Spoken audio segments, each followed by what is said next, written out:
Hey friends, hey family, my name is Skylent, and I love showing games that are underrated or hidden gems, or just sharing new games, new experiences. That's what I'm all about. I don't want to sound like a broken record, but it is truly my favorite thing to do, and it's the whole point of doing these listicles and these list and compare and contrast style reviews. But sometimes we have to just take a step back and mourn our losses. So these are the 10 games that I found that I thought were worth mentioning a little bit here. These are 10 games that were actually shut down. They're unplayable.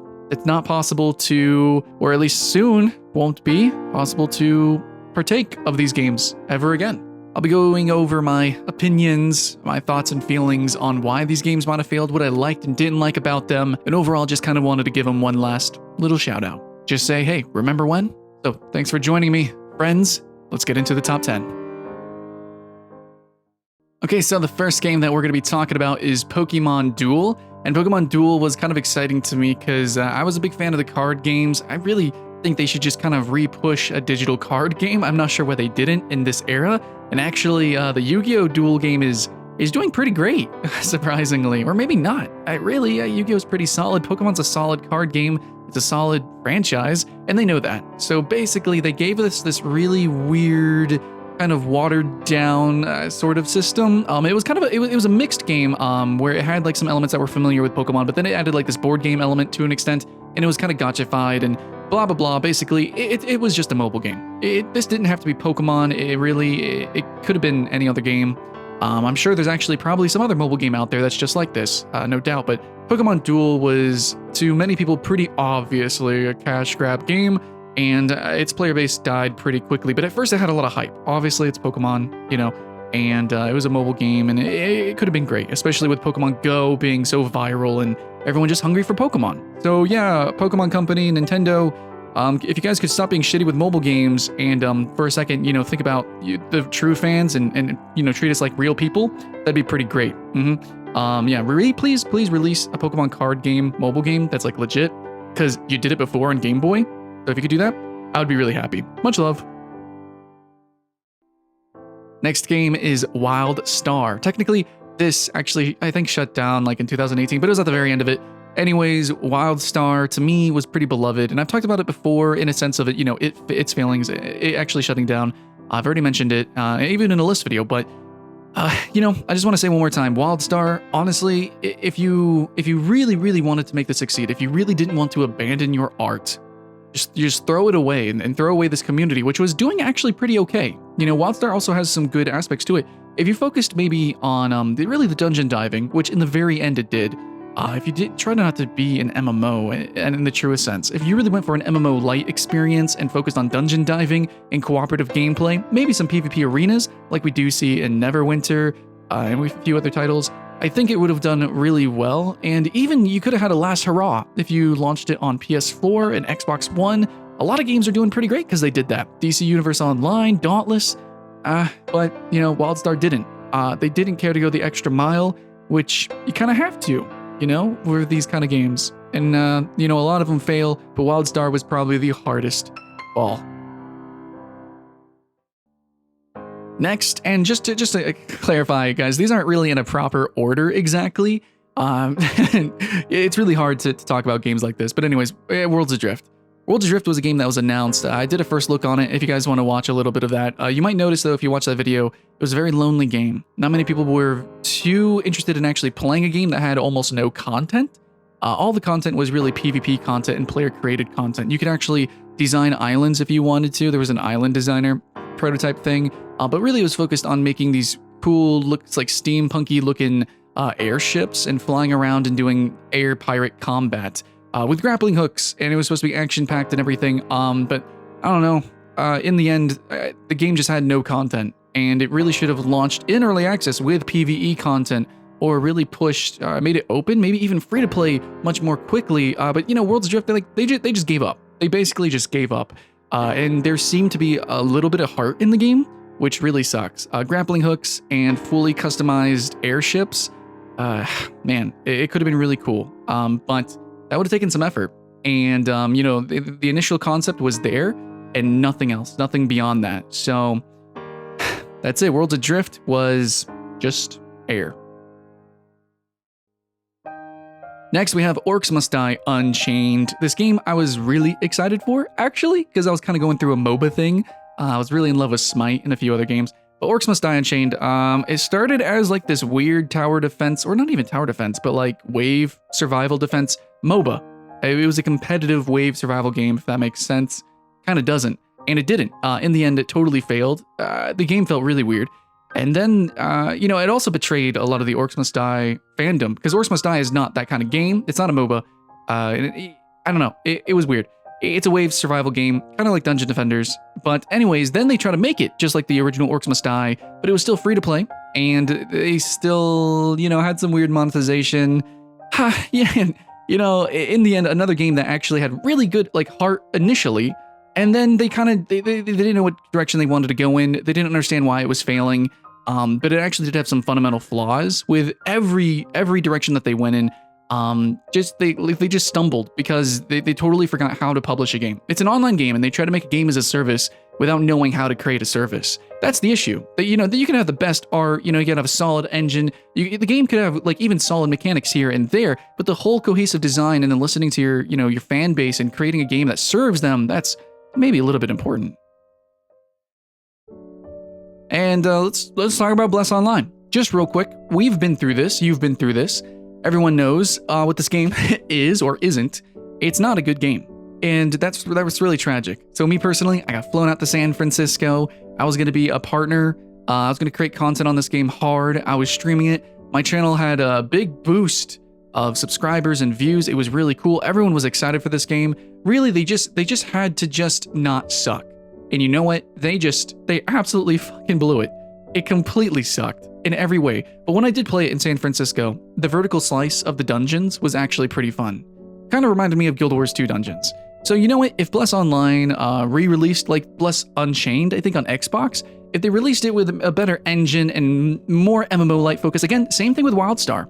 It's like they tried to make an MMO and they took too long to release it also, but they stretched for the stars, and in the end, they didn't even do the general janitorial work to make a basic MMO. So yeah, if they just focus on the dungeon diving, I think it actually could have been a really solid game. I kind of like the cool new combo system that they used, but oh my god, they messed up so many fundamental things. There were so many fundamental issues with the game that it was amazing. Certain abilities just not working at all. Just horrible balance in every sense. Bless Online was frankly just bad, and there's no way to convey it in the amount of time that I have. But we've been there and we've done that. Next, we have a game that you probably forgot existed or didn't know it existed, Total War Arena. So I played this, a couple matches in this a long time ago, and then I forgot about it myself until I was researching games that closed down this year, and I was like, oh, Total War Arena, okay. Anyways, Total War Arena, I think the best way to describe it is like a top-down kind of World of Tanks kind of game. I know it's weird because you control an army, but really the army, they kind of bundle them together. So it's really just you're controlling a couple different units essentially that look like a legion. If you kind of get the metaphor there, and everything plays super slow, and there's really no mechanics. There's really no point of view mechanics like you do have in World of Tanks, sightlines, things like that. It's really just the most boring MOBA that you could ever think of. And that's what this game, amounted to, except it had World of Tanks style monetization. If there was actually a proper free-to-play Total War game, I'm pretty sure people would jump on that. And in fact, there might just be, you guys might, it's not quite Total War, but you might want to look at War Selection, which is kind of like Total War mixed with Civilization. But this game is one of those games, much like many on this list, that just clearly wasn't up to snuff and was really more let's make a quick free-to-play cash grab. That's kind of what was going on here. There's a concept here, but other games now do it better. Moving through, Happy Wars. Yeah, now that we're past the halfway point, Happy Wars is such a cute game. Total opposite of Total War Arena or any of those other games. Happy Wars was truly, genuinely silly, fun. I wish it was more popular. I wish they updated it more, I guess. I wish they kept it in the spotlight because I think there was really something special here. I would like it if they do a Happy Wars too. So basically Happy Wars, how can I explain it? I only played it a little bit and it was on consoles. You can also play it on PC, but it's shut down everywhere. I think that the best way to explain it is you remember the feeling of playing Battlefield or something? You know, like it's like big team battles and there's lots of people and it's silly and you're just attacking a base or something. It's like that, but medieval and magic. And you know, you have your healers, you have your mages and stuff like that. And it's about sieging castles. And it's basically like an MMO battleground, actually, is another way. Like if you ever played the battlegrounds in World of Warcraft or something, those big team battles, sieges, that's what Happy Wars is, just constantly. And of course it's silly. It's cartoon, it's ridiculous. And I think if they updated it with like physics-based gameplay and made the maps bigger and it more uproarious and more silly, you know, have really ridiculous spells and things like that. Maybe like spawn like a springboard or something, or like a tree that like throws you across the map. You know, if they do a Happy Wars 2 and make it really, really silly, I bet a lot of people would have a lot of fun with that. We see people kind of reaching in that direction for games like Spellbreak. We see a bunch of like brawler style games come out and go and totally fail. There's a few battle royales coming out. I don't know, maybe they can make a Happy Wars battle royale. I don't care. I do want more of this game. And to me, I'm sad that it's shutting down. Even though I didn't play it consistently or even that much, it's still just a genuinely unique game that I wish more people did get to experience. Next up, we have Breach, which I honestly cannot speak too much about. All I know is that it was generally considered highly produced. I don't know, AAA-ish, and it was supposed to be this really weird concept. It was supposed to be a cooperative dungeon crawler, but apparently one player was also going to be kind of like a villain that would sort of invade the entire experience. And I'm a huge fan of things like that. But in the end, I guess nobody really cared. You know, a lot of these asymmetrical multiplayer games really don't work out. And I don't think it's because of the asymmetrical multiplayer. I think it's because, once again, they're trying to kind of... I think it's cool concepts. There's heart, once more. But they pervert that design. So they're really like, they're creating a game that really doesn't need all these multiplayer features. And I love these multiplayer features, but they're kind of just, they're doing this to create a service so that they can monetize it. And that's really what it is. Not only that, we can clearly see from the game, it's like, it's a grinder game. That's like, it's supposed to be highly repeatable. And so to add to the repetitious nature of the gameplay, they added the Veil Demon, the asymmetrical multiplayer aspect. So one player can invade, so you know, it spices things up. And it's just all these things, they're cool ideas on their own, and I want it to work, but the reasons why you put these in the games, you know, following through the initial concepts. This is just another example of a game as a service. Maybe could have been a cool game, but they don't know how to make a service. We don't got too many left, but we got Battleborn. It's pretty much the same thing. I feel like a broken record. Jesus, but Battleborn had so many problems that I'm keenly aware of. The moment I jumped into Battleborn, I was actually really excited for this game. Like, I was so excited. I was hyped for Gigantic. I even applied, was interviewing for that. Overwatch, I applied to like every position I could for that. Like, I wanted to work in this hero shooter industry. I wanted to be a part of all of it. I had that much enthusiasm, my friends and my family. But at the moment I launched Battleborn and I jumped into the game, I saw the FOV, I felt how the game controlled, because I'm a competitive FPS player. You know, I really dig my teeth into games like this, and everything just felt wrong. And the game mode was so ambiguous and weird, and I don't know, Battleborn was a really out there concept that really needed to be reined in. It was like somebody was just kind of throwing ideas around. It's like, let's make a first-person MOBA thing. You know, originally that all that was very experimental. Gigantic had horrible issues with being, you know, very experimental. But Overwatch refined it. Paladins did really good, and a few others. But they really should have tuned it, you know, really with the anchor of Team Fortress 2 like the others. But they kind of went for more of a MOBA-y thing, and it just felt floaty. It felt bad. They split the direction of the game being like a campaign-focused thing, and then it was also a PvP thing, but the game mode was really MOBA-y and just badly designed. The balance was horrible. Again, the feel of the game, horrible. Battleborn just really, before it was even born, it was dead on arrival. And the last game to talk about is actually a game that I really, really liked, and I didn't even know released. I even literally went to the Nexon offices one time to do a paid promotion for a different game, and I was like trying to talk about Durango, and nobody would talk about it. Well, the game's Durango, and I had it on a couple upcoming lists.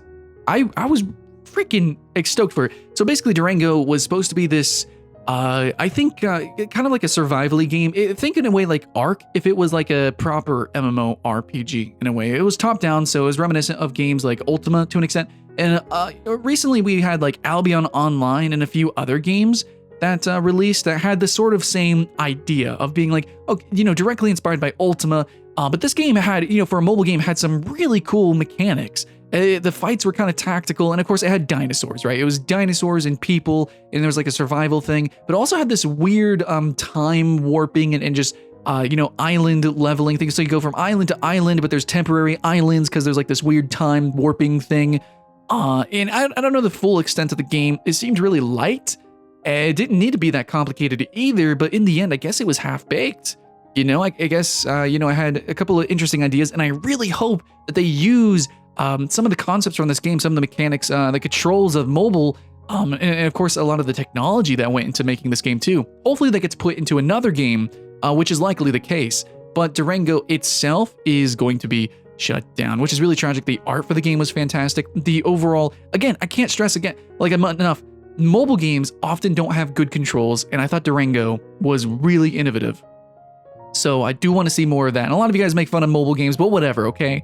This was the one that was like, whoa, mobile MMOs, that's pretty cool. This and Albion Online and a few others, yeah, like I would have championed this, but I guess not anymore. That's it, guys. That's my top 10 Shutdown games of 2019. And if you're wondering what's actually playing in the background right now, and also in the intro, these are also games that were shut down, kind of. Like some of them are like Gwent and Blacklight Retribution are only shut down on one platform. Isle of 9, I just don't care. It's not shut down, but it's going to be shut down. The development is ceased, and Drawn to Death shut down on PS4, but I don't think like anybody played that. So yeah, I picked 10. There was a few more games that were shut down in 2019. In fact, entire libraries like the Ouya and stuff like that, the weird mobile e-game stuff. Yeah, that totally shut down their libraries. But these are the 10 that I wanted to mention. These are the ones that I played, and that I lament to an extent because, all of them had something that could have been cool, but there are reasons why they shut down. Just lack of attention or horrible, horrible design decisions that led to people hating them and not spending money on them. But yeah. Anyways, all I can ask, guys, is that for future videos, and when I show you, hidden gems, and I show you other top 10 lists of, hyped up videos, I just hope that when that time comes, you're all having fun with them. Yeah. So my name's Skylent. I'll see you in the next one.